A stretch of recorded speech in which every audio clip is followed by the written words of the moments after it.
Hər kəs salam. Bugün sizlərlə birlikdə düz mütənasiblik və tərs mütənasibliyin izahına baxacağıq. Əvvəlcə tərifdən başlayaq.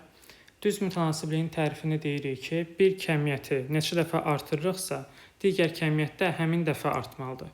Yaxud tam tərsinə, bir kəmiyyəti neçə dəfə azaldırıqsa, digər kəmiyyət də həmin dəfə azalmalıdır. Bunu nəyin üzərində misal göstərə bilərik?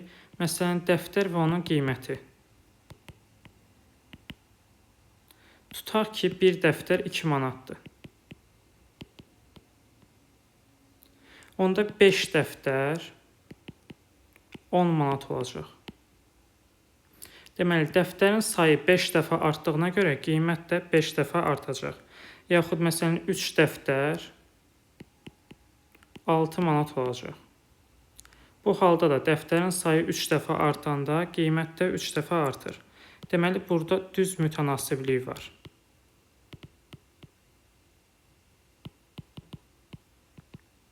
İndi isə gələk tərs mütənasibliyə.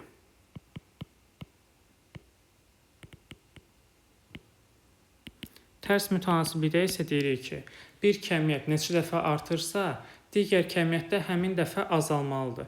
Yaxud tam tərsinə, bir kəmiyyəti neçə dəfə azaldırıqsa, digər kəmiyyəti həmin dəfə artırmalıyıq.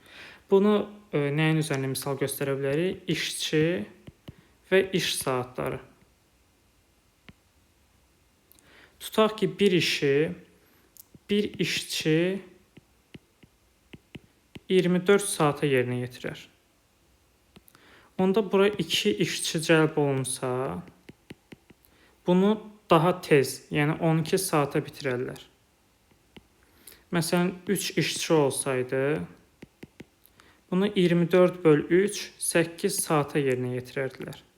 Deməli, bir kəmiyyət 2 dəfə artdı, digəri isə 2 dəfə azaldı. Yaxud biri 3 dəfə artanda, digəri 3 dəfə azalır. Deməli, burada da tərs mütənasiblikdən istifadə olunub.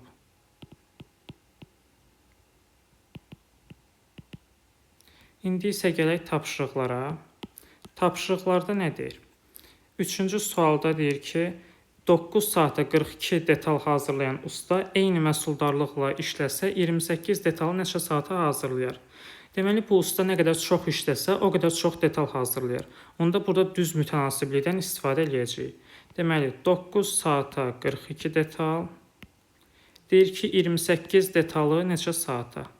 28 detal yazdıq. Buradan da yazaq x saat. Düz mütənasiblik olduğuna görə burada çarpaz vuracaq.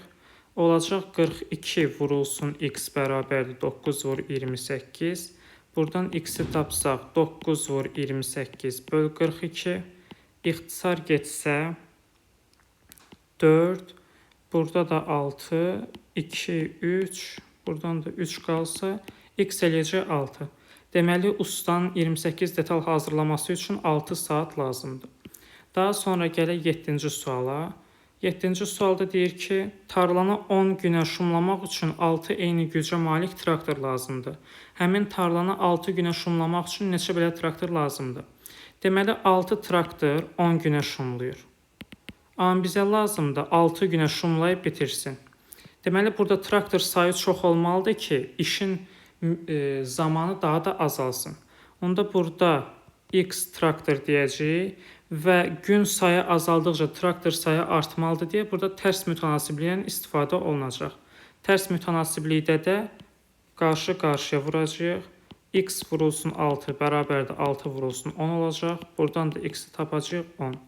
Deməli, tarlanın 10 günə, daha doğrusu 6 günə şumlanması üçün 10 traktor lazımdır.